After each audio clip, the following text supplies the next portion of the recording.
आज चाहिँ घरबाट धेरै टाढा जाँदैछु म च्याउ सङ्कलन गर्नु। आज च्याउ टिपेको भिडियो बनाउँदैछु। सायद चाँडो भयो त पकाएको बनाएको खाएको पनि भिडियो बनाउँदैछु, हेरेर साथ दिनु होला। अहिले चाहिँ म घरबाट लगभग 1-2 किलोमिटर टाढा आइसकेको छु। म जङ्गलतिर जाँदैछु है त साथीहरू। पानी पर्ला जस्तो छ, के हुन्छ अब हेरौँ। मजाले च्याउ टिपेको सबै भिडियो बनाउँछु। टिपिसकेको रहेछ,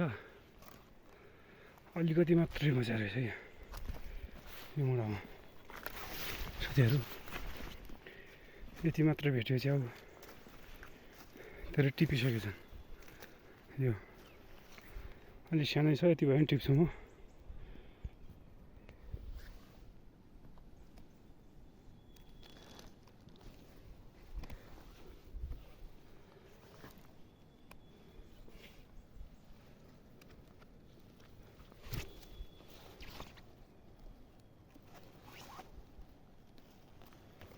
ठुल्ठुलो मात्र टिप्छु म, सानो चाहिँ पछि आउने, पछि टिपाउँला।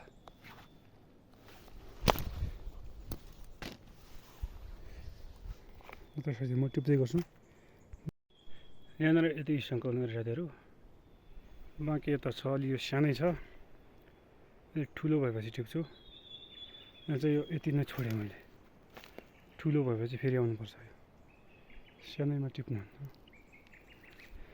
भाइ। अब अर्को ठाउँमा त्यहाँनिर टिपेर आएँ, फेरि यहाँनिर भेटियो लगत्तै।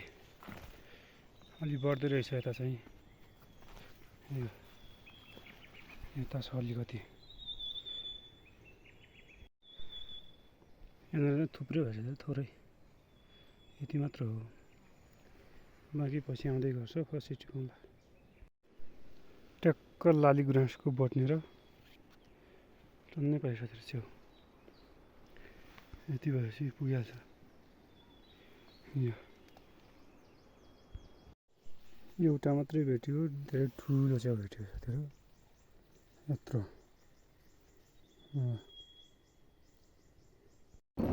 पानी परेर छाता उठ्दैछु।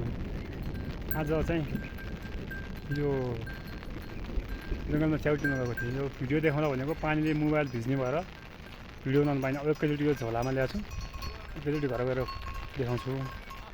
अहिले चाहिँ मौसमले गर्दा देखाउनु पाइएन, त्यसको लागि सरी। बाख्राहरू पनि छताउने बाख्रा।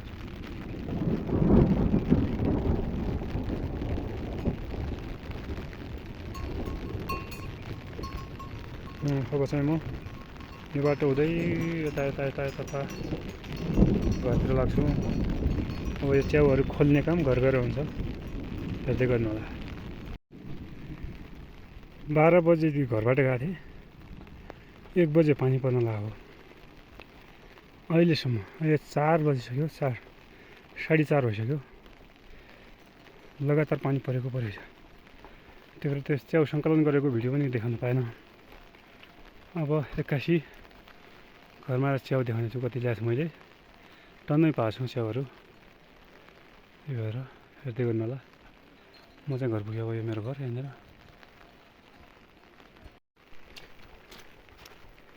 म चाहिँ घर आइपुगेँ मेरो।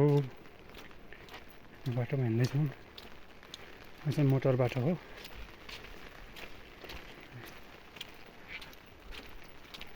घर रहेछ, भित्र त कोही पनि रहन्छ। कहाँ गएछन् आज घरको मान्छे?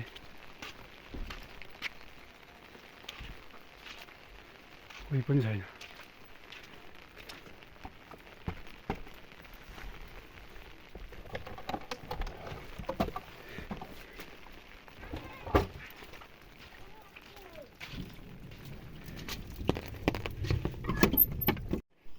ल अब चाहिँ च्याउ यता यता ल टर्छ। च्याउ ल्याएको छु मैले। यो 3टा बोका, एउटा यो, एउटा यो, एउटा यो। ल अब एक एक गरेर खोल्नुपर्छ यसलाई। यो तत्त्वसँग त यस्तो खिच्छ यहाँ यसमा न च्याउ घर आइपुग्यो टन्नै छ लगभग 15 केजी 5 10 15 नभए नि 10 केजीसम्म त होला अब यसलाई टक्क केलाएर आधी जति आधा खानुपर्छ आधा आज खानुपर्छ बाँकीलाई चाहिँ सुकाएर पछि खाने गरी बनाउनुपर्छ यो आजको मैले जङ्गलमा ल्याएको अब यसलाई चाहिँ टक्क केलाएर यस्तो यो फोरेललाई फाल्नुपर्छ यसलाई फालेर अनि यसलाई टक्क यसरी केलाएर अनि बेलुका यसलाई फ्राई गरेर खानुपर्छ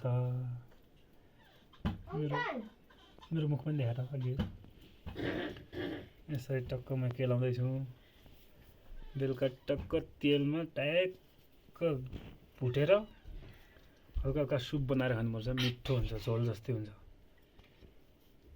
ल भयो चेप मुख त देखायो कि बिचमा चेप्नु अब बल्ल लैजा यताबाट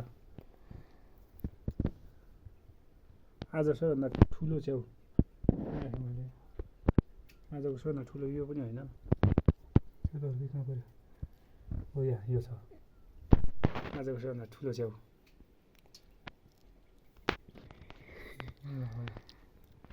भिडियो भयो होइन ल बना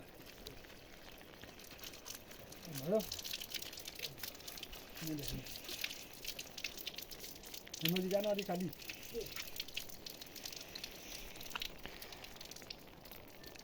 ल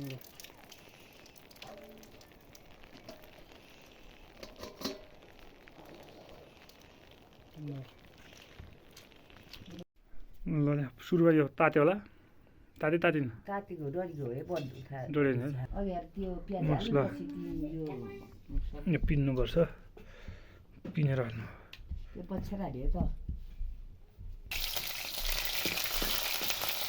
त्यो यति तेल हाल्यो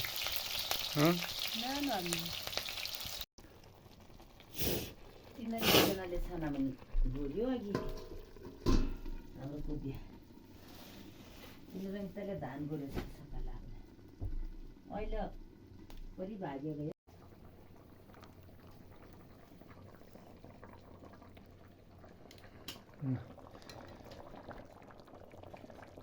पक पाकिसक्यो कटौरामा अब टक्कै हालिसक्यो अब एकछिन चाख्नुपर्छ कस्तो छ मिठो भयो होला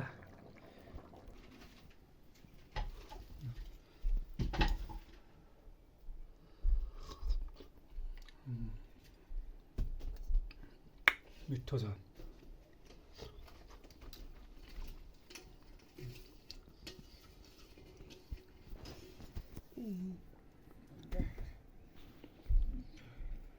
एकदम मिठो छ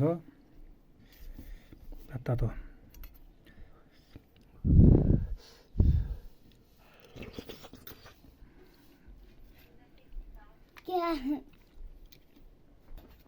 खाना